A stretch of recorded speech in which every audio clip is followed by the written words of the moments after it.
JFD, just fair and direct.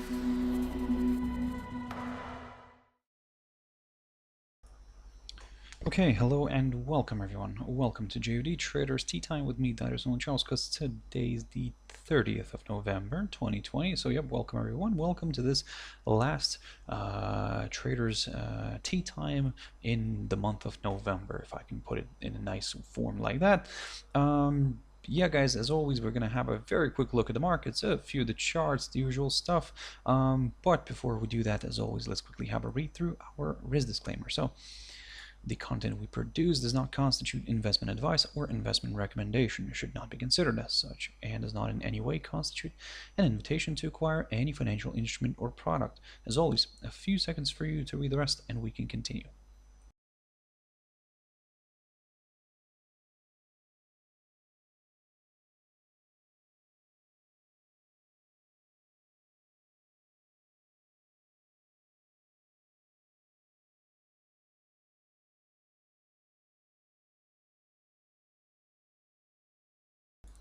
Okay, so now then, also just before we jump into the charts, quick mentioning here of our JFD YouTube channel, which you can always subscribe to in order not to miss any of our upcoming videos, and of course our JFD Bank website, and specifically our JFD research page, which we also update on a daily basis. So yep, feel free to visit us here on jfdbank.com and click on the research tab right there on the top.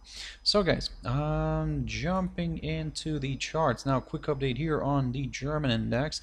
As you can see, the initial kind of decline, it was short-lived, and yep, it then started reversing back to the upside. So basically this morning in my Traders Espresso, I was saying that the cash index was declining, was trading slightly below that 13,300 level, but it climbed back above it, and most importantly, it climbed above this 13,347 territory here, and as you can see, now it's very close to this 13,460 mark. So just kind of is just a few points away from hitting that level, and that level is the highest point of September.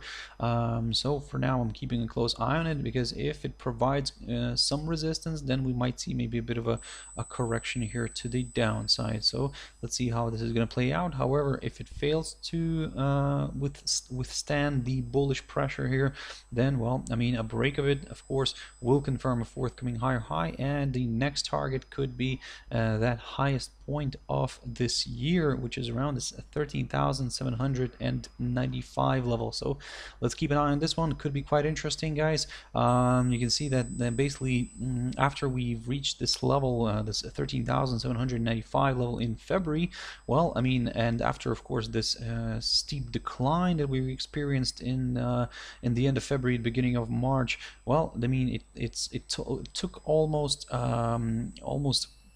9 months for this index to kind of recover most of its losses. So basically, if we are gonna reach by the end of this well, not this month, but December's month, and if we're gonna reach this level, this 13,795 zone, or even let's say if we manage to overcome it, then yes, we'll cover all the losses made here in the, like I said, the end of February, beginning of March.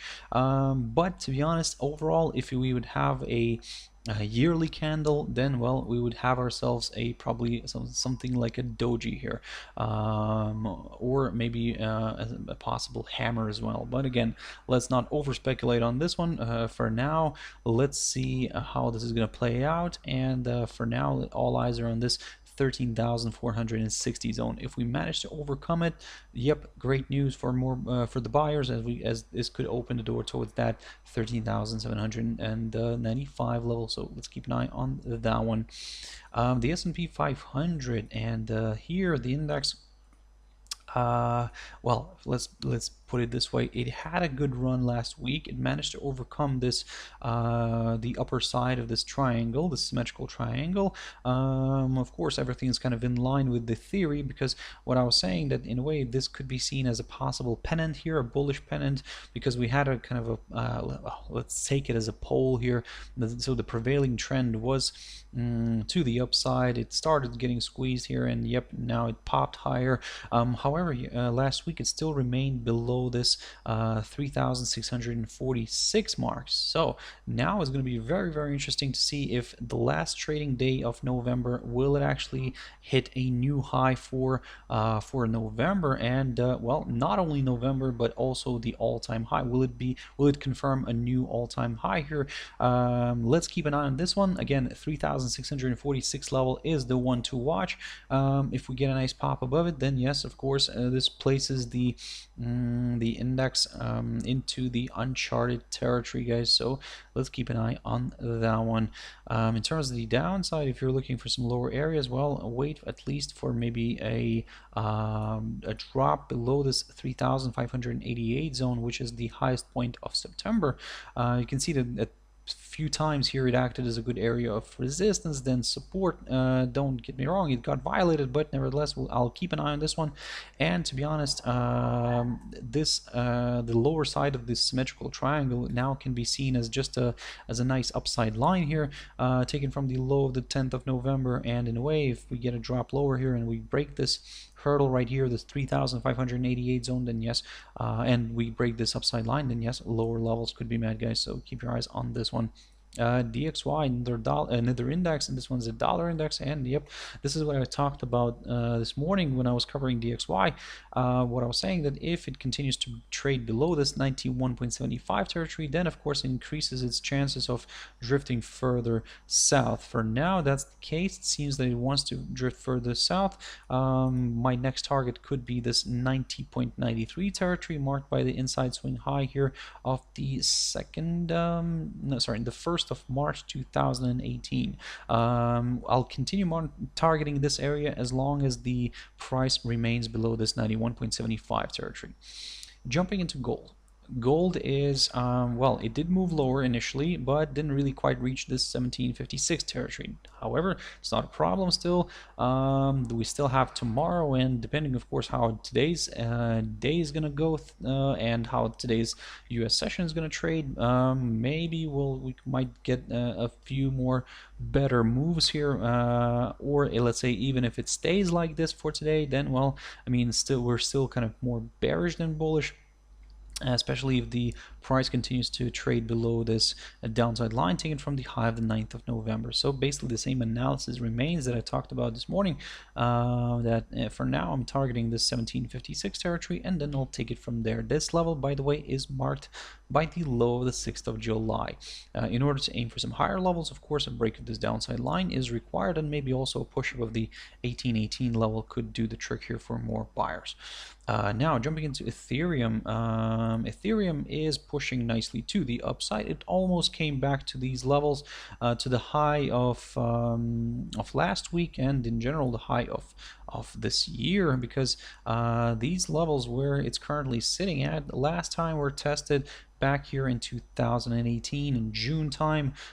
So yep, it's going to be quite interesting to see if we can actually go for a higher high here this year, and yep, if we can actually overcome the 623.50 territory. Now all eyes are on this area, because again, if we get a pop above this, then yes, this confirms a forthcoming higher high, and my next target is the 637 territory, which is the highest point of June of 2018. If that gets broken, then of course, yep, higher levels, guys, could be met. So keep your eyes on this one. Could be quite interesting. You can see that we had a wonderful rebound here from this short-term upside line, so everything kind of worked out nicely according to the plan that I talked about last week. I've covered this this crypto, and I was saying that if this upside line does provide good support, and then the price climbs back above the 548.50 territory, now that's where it could open the door towards higher levels, and so far it's doing the trick. Now, like I said, all eyes are going to be on this 623.50 zone. If you've missed this move here, I would probably say wait, because again, what I don't want to see here is maybe or actually I wouldn't mind, it would depends. I mean, we can adjust to any condition, to be honest. What could happen here as well is a possible maybe double top here, but again, we would need to see this crypto kind of getting a hold up near this 623.50 territory. But again, let's not over speculate on this too much. Let's see what it does actually, and yep, we'll take it from there. Jumping into a few pairs, EURUSD. This one is flat today, not much movement. However, on the positive note is the fact that, yep, it still is trading above this highlighted area, this area I talked about previously. Basically, I saw it as a good resistance area, and as you can see why, for example, here on the 24th of November, the pair did overcome it nicely. Of course, initially before that, it was kind of knocking on the door here. But then on the 24th of November it popped above it and climbed higher. Now the big question here is, I mean, can it actually overcome this 0.7414 zone, which is the highest point of September? You can see that today we had a bit of a move here, but fell shy of a few pips from reaching this area, and yep, the pair kind of started reversing back down. So in a way, if you want to look at some lower levels, well, I mean, for now you would need to wait until we get maybe a bit of a more decent down move here. And as you can see here by my drawing, I would prefer to maybe wait for a drop below this, well, not only this highlighted area, but also below this upside line taken from the low of the 13th of November. And yep, at the same time, I would like to see a drop below this 21-day EMA. So yeah, guys, it's a bit of a tricky one here. Let's see how this is going to play out. But yeah, for now, let's it's still, we're still leaning a little bit more towards the upside. However, to be a little bit more on the safe side, wait for that pop above the 0.7414 zone. Ideally, I would like to see that daily candle remaining above this area, and then yep, this would confirm a forthcoming higher high. Euro GBP. So we broke the downside line, guys, and of course it depends how you're gonna look at it. If you're gonna draw it this way or that way, guys. If you want to draw it this way, then well, I mean, we broke the downside line, but we didn't really climb above this 0.90 level. So this is exactly what I was talking about last week, and what I was saying, that in a way, in order to aim for some higher levels, we need to break above this barrier first, because again, that's where this the problem with the with the trend lines, sometimes they can be a bit subjective, and that's why it's sometimes a little bit tricky with them. So that's why we focus mainly on some key resistance and support levels, and as you can see why, because it did push higher initially. It did kind of flirt with this downside line, but didn't really climb above that 0.90. Well, if you want to be a little bit more specific, 0.9004 level, the high of the 12th of November. So I need to see a nice good move above this. I need to see a nice good daily candle staying above this area in order to get excited with the upside, because as you can see, this area here also coincides with the 100-day EMA here, shown as the green line. So in a way, this could attract more buyers into the game, but at the moment, yep, as you can see, that's the problem here. This downside line the problem, I mean, for the bulls, the downside line continues to provide resistance. However, even with the downside, to be honest, I wouldn't really talk about the downside yet, because first of all, the proximity of the rate to this downside line, because again, anything could happen. Maybe we'll see this actually forming consolidating here for a little bit, basically forming a potential bullish flag and then popping higher. So I mean, we've seen this happen many times. And another thing is that the rate is still kind of hanging above this 21-day EMA and above this 200-day EMA as well. So that's also kind of supporting the bulls a little bit here. But again, for now, it seems that it's neither game, neither the bulls, neither the bears. If you want to aim for some lower areas, well, at least wait for a drop below the 200-day EMA, and then yes, maybe we could consider a move back to this 0.8866 level. USD CHF, here the pair, well, first of all, I want to take credit for this. I mean, I think it was a good call here when I said that if we get a drop below the 0.9093 territory here, then yes, my next target will be the 0.903031 area, approximately around here. We've reached that area.